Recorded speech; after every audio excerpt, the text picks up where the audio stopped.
Good evening, everyone. It's Becky. I was coming in to do a little visit with you all. I'm sure many of you saw my video this morning where I mentioned that some of the stick is not great down here on the roof of this little shed. It actually feels okay right now. I re-wiped it with baby wipes and that might be enough. But I did ask on here in the comments, as well as on a Diamond Art Club Facebook group in Facebook land. And I had several different suggestions of different things to use.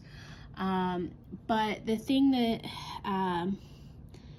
ended up coming in as, like, I guess you could say, like, the #1 suggestion by people who have had to re-glue their canvases. People have suggested using the Diamond Art Club glue, which is new, so not as many people have experience with it, or using the Diamond Dots stick, which is intended to use for their, like, freestyle, like, create your own diamond art kind of stuff. But a lot of people have said that they've used it to re-stick canvases that have lost stickiness for whatever reason, and have had really good luck with it. So I think I'm going to end up getting some of it. I don't know if I'll get a chance to go purchase some this weekend, or if I need to just get online and order it. I'll let you guys know for sure once I know what I'm doing. So for the time being, because there was an area down there of concern, I did decide to go ahead and move to the top of the canvas, whereas I had been working, and I know you're kind of at a weird angle now, but I had been working from the bottom up. I'm still on the same row, but I started up at the top. Color blocking, yay. I was able to do all of this area here with utilizing the checkerboard method, which of course we all know helps keep our square drills straighter. Not that they have to be perfect, but if you're going to do it, you might as well do it to the best of your ability. So now I'm on the little slash marks. I did all of the equal signs in this area, and now I'm on this little slash mark, whatever you call it. So we have had some wild storms over the weekend, very large, widespread power outages over the whole northeast corner of Oklahoma. Now my husband and I are very fortunate. Our electricity was only out for maybe an hour, starting at like 1 a.m. on Sunday morning. We were out of town, but I checked with some neighbors and they all said, yeah, maybe an hour at most that we were out of power in our neighborhood. Like I said, that started about 1 a.m. Sunday morning, so the very wee hours of the morning. And today is, it's now what, like maybe 10:30ish on Tuesday, June 20th. So this started Sunday the 18th, and now we're almost done with Wednesday the 20th. And there are still a lot of people in our state who have no electricity. We have been going through a fuel shortage. A lot of the gas stations have run out of gas because the company that goes around and refuels all the gas stations has no electricity, so they can't, like, do their computer thingy to be able to go through and fill their tanker trucks and know where to send them and who to bill for that fuel. So It's been an interesting couple of days here in Oklahoma. It sounds to me, from what I was hearing on the news, that hopefully power will be fully restored, like 100% restored statewide, by Saturday, the 24th. However, they're hoping majority of it will be done tomorrow by 5 p.m. So, fingers crossed, everybody gets their power back sooner rather than later. Like I said, our household, we still have power. My in-laws, my husband's granny, who is 98 and still lives on her own, we all have power in our different little corners of the Northeast Oklahoma area. But I have friends and family all over the area who are still without power. So just keep everybody in your thoughts. Hopefully we don't have any more severe weather for the rest of the week so that the power companies can get everything back in line. My husband's work is one of those places that is affected by this power outage. They have not had power since, I assume, since the storm rolled through on Sunday. And so he went into work on Monday just to see if there was anything he could do. And they told him, no, we're not going in. We're not worried about, trying to get anything done. So there's a few of the companies that they work with that he went ahead and messaged his contacts that he had, like cell phone numbers or knew their emails or whatever, and said, hey, we have no electricity.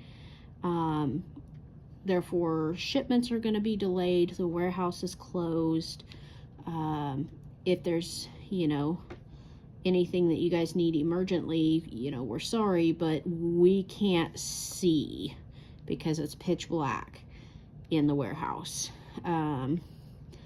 Today he went ahead and went in, several of them went in to try to get things that they had started on Friday completed, just because, they could at least use flashlights and kind of get around and package up what they had pending that needed to go out, that they already had, like all the paperwork printed for all the shipping labels and things like that, because they still, like I said, they don't have power, so they can't turn on their computers to be able to print any of their packaging information or shipping labels and all that. So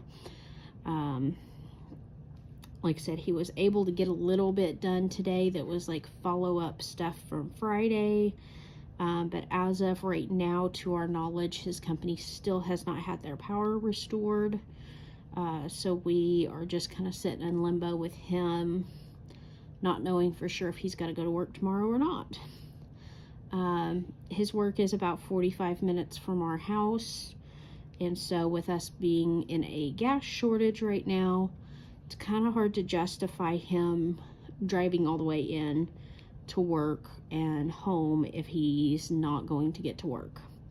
Like I said, several of them did go in today and they were able to get a little bit of loose ends tied up, and they're all being paid for the work they did today. They'll actually get paid for an entire day's work. And then just depending on how long they're out, this is a great company. They take really good care of their people. So I'm sure whether they need to use some of their vacation time to cover it, or if the company will just cover it for them or whatever, they'll get taken care of. So yeah, that was our weekend and a little bit of our work week. Like I said, I do work from home, so I was able to work. I've got power, I've got internet, so I was able to work. I do have coworkers that live 25-30 minutes away from us that still have no power, and they also have, like, their internet server is down. So even if they did have power, their internet service has not yet been restored. So they are just kind of waiting and seeing themselves. Now, of course, like I say, we work remotely, but there's, I don't know, almost a dozen of us that live within about a 30-minute radius of each other. And a couple of the ladies that we work with have like spare bedrooms that they've offered, and said, you know, hey, just bring your work equipment over here and you can hang out with us and use our guest room. So if the power is going to be out for much longer, I'm sure those that are without power will take them, the ones who have the spare bedrooms, up on their offers. The last time I remember us being out for any significant time for, you know, not having electricity was a winter weather storm. And goodness, I don't even remember exactly what year that was. It was either late 2010s or early, or not late 2010s, like we're talking sometime between 2010 and 2012-ish probably. Like I said, I don't remember the exact dates, but we were without power for quite a while because of ice storms. So fortunately, our winter, although we got more snow this year than what we normally do, and more frequent snow, it wasn't like the severe ice storms that we've gotten in the past that really shut down our state. Lazy Retired Granny, I know you said that you guys usually have very little snow, which I was kind of surprised about with you living so far north. I don't know, maybe because I haven't traveled that part of the country yet. I just have it in my mind that it's way up north and you guys should, you know, have snow year round like the North Pole or something. I don't know. Obviously you don't. So thanks for teaching me a little something about your neck of the woods. You were also talking the other day about having cherry trees and having apple orchards and baking apple pies. My husband's favorite pie, he has two favorite pies, and he'll take either one or both. If you ask him which one he wants, apple or strawberry, he says yes. And you say, which one? And he's like, both.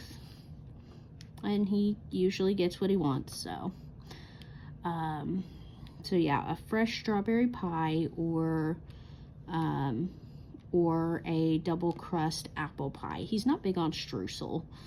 I don't mind a streusel apple pie, but a good double crust apple pie is what he likes. So, anyways, I think I have rambled on long enough. As you can see, hopefully see, I've gotten a good bit of these slashes done. I think I'm almost halfway through them. I'll go back, well, I haven't gotten this area yet, but I'll go back through and fill these in and hopefully get that really satisfying click as I fill these in. Not quite yet. Nope, not that one. It feels very satisfying when they go in, but I haven't gotten that really good click yet. There we go, that was it. There. Anyways, all right, I'm gonna let you guys go, and you guys have a great evening. We'll talk to you in the comments, and I really appreciate everybody sticking around. Have a great night. Talk to you later. Bye-bye.